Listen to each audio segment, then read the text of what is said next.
AITA, phone calls for the previous owner, who turned out to be my shitty manager. All right, Reddit. Strap in, because this one's a wild ride. It's got petty revenge, a scumbag boss, and enough drama to fill a Netflix series. I'll try to do this justice. TLDR at the end, but trust me, you'll want to read the whole thing.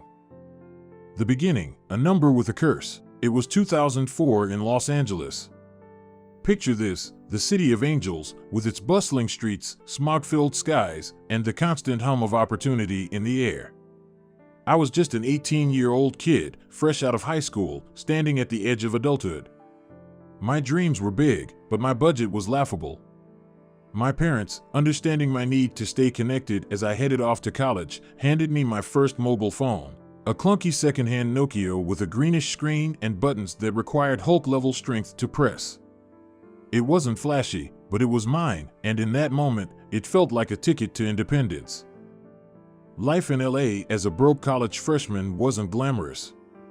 I was commuting 2 hours each way on overcrowded buses and juggling classes while trying to stay afloat.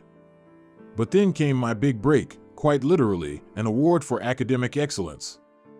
The money wasn't much, but it was enough to buy a shiny new Sony Ericsson K300i. This wasn't just any phone. It had color graphics, a camera, and, get this, polyphonic ringtones. Paired with a premium SIM card, I finally felt like I had arrived. But it wasn't long before the cracks in my dream began to show. The curse unveiled, calls from the past. Day 3 with my new number, and I'm enjoying the novelty of texting friends and playing Snake when my phone buzzes with an unknown number. Hi, is this Bitsa? No. You have the wrong number. Are you sure? We've been trying to reach him. The polite calls quickly turned into aggressive ones. Financial institutions, collection agencies, and even what sounded like a loan shark started calling me, all looking for a man named Bitsa. By the end of the week, I wasn't just fielding wrong numbers, I was fending off angry strangers who accused me of covering for this elusive man. Stop lying. Just tell him to call us back, one voice yelled before hanging up. At first, I thought this was just bad luck, a hiccup in my otherwise smooth transition to adult life. But as the weeks turned into months, and the months stretched into years, I realized I wasn't just dealing with a random coincidence.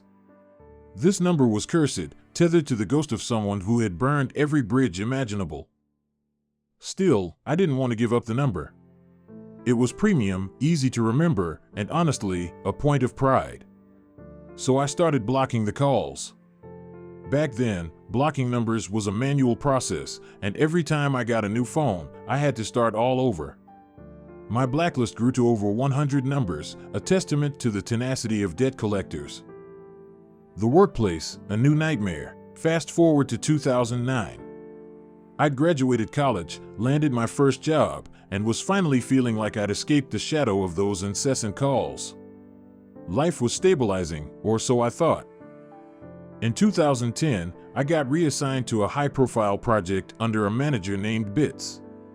From the moment I joined his team, the atmosphere shifted.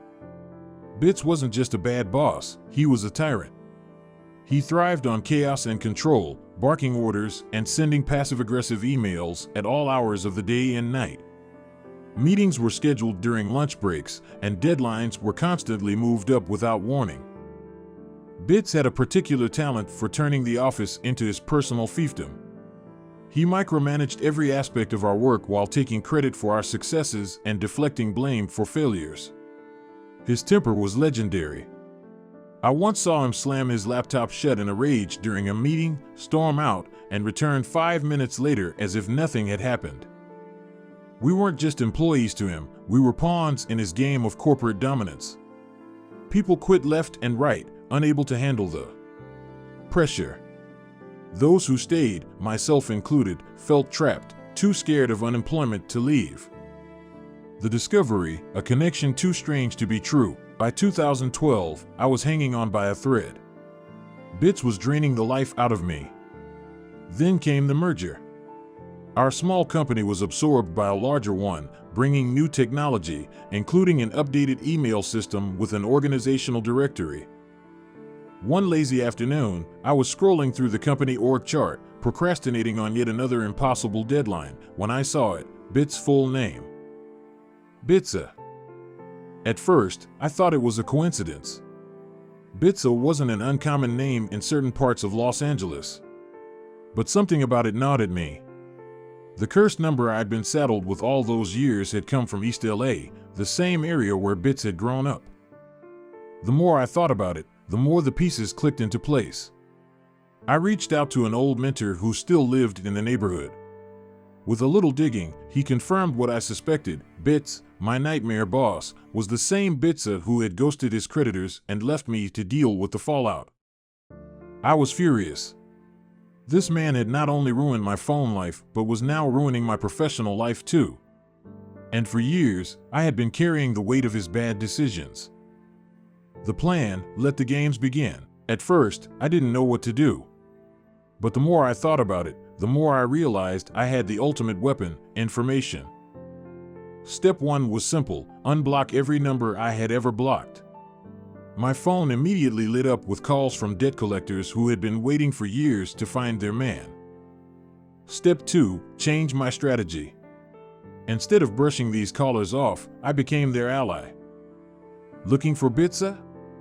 Oh, he doesn't use this number anymore. Here's his new one.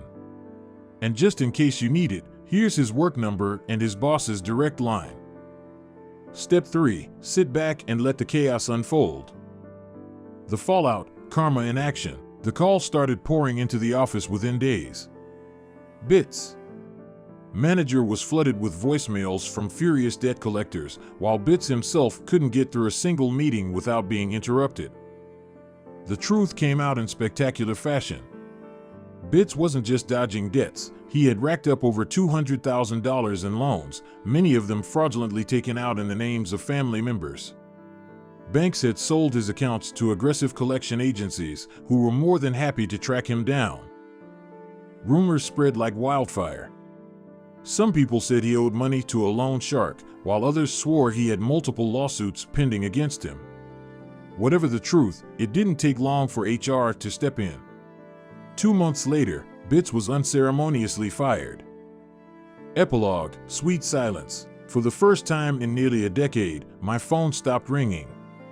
The calls dried up, and I could finally enjoy the peace and quiet I had been craving for years. As for Bits, last I heard, he'd disappeared, probably running from his next set of problems. I don't feel bad. He made his bed, and he got what was coming to him. The fallout, the office in chaos. What happened next felt like watching a slow-motion car crash. At first, the calls trickled in, a few interruptions during meetings, an occasional annoyed look from Bits as his phone buzzed incessantly. But within days, the situation escalated to full-blown chaos. Debt collectors weren't just calling him, they were calling his manager, the HR department, and even the main office line. One particularly memorable moment came during a quarterly review meeting with the higher-ups. Bits was in the middle of delivering one of his long-winded, self-aggrandizing speeches about how his leadership had propelled the team forward when his phone rang. He ignored it, but then the office line rang. And then his personal cell buzzed again. The man couldn't catch a break. "Is there something you need to handle, Bits?" one of the senior managers asked, clearly irritated. No, it's fine," he said, trying to wave it off. But the calls didn't stop. By the end of the meeting, Bits looked like he was ready to explode. Rumors began to spread. As the weeks went on, rumors about Bits started to swirl. Office gossip in LA spreads faster than wildfire, and it wasn't long before everyone knew that the boss who loved to micromanage had some skeletons in his closet. The details were juicy. Turns out, Bits had been dodging debts for years, using fake addresses and burning through multiple phone numbers to evade his creditors.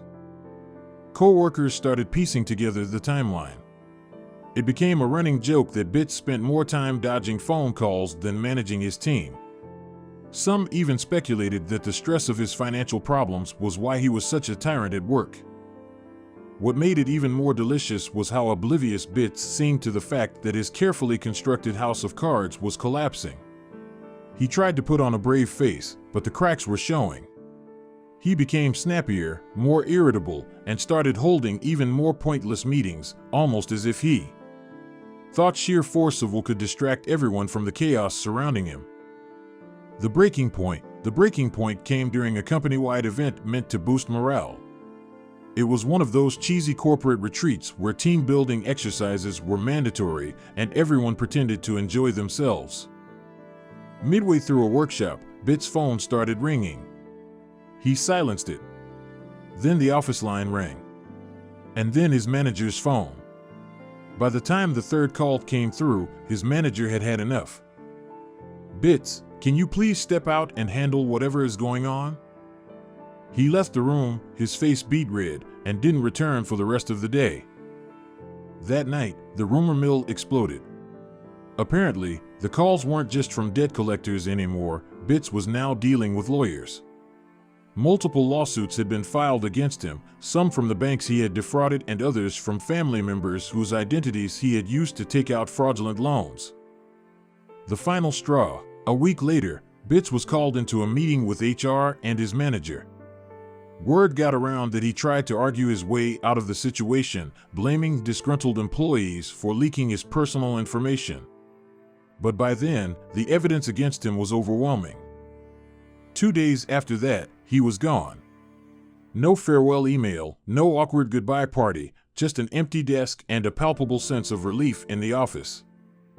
Life after Bits. With Bits out of the picture, the office transformed almost overnight. The atmosphere became lighter, meetings became shorter, and morale improved. For the first time in years, people could focus on their work without the constant dread of his looming presence. As for me, life got infinitely better.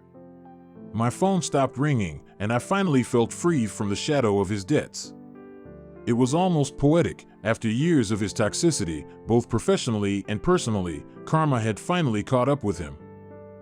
Final thoughts, no regrets. Do I feel bad about what I did? Not really. For nearly a decade, I had to deal with the fallout of his bad decisions, his calls, his debts, and his inability to take responsibility for his actions. And then, as if by some cosmic joke, he showed up in my professional life and made things even worse. In the end, I didn't actively ruin his life. I just gave karma a little nudge. And honestly, it felt damn good.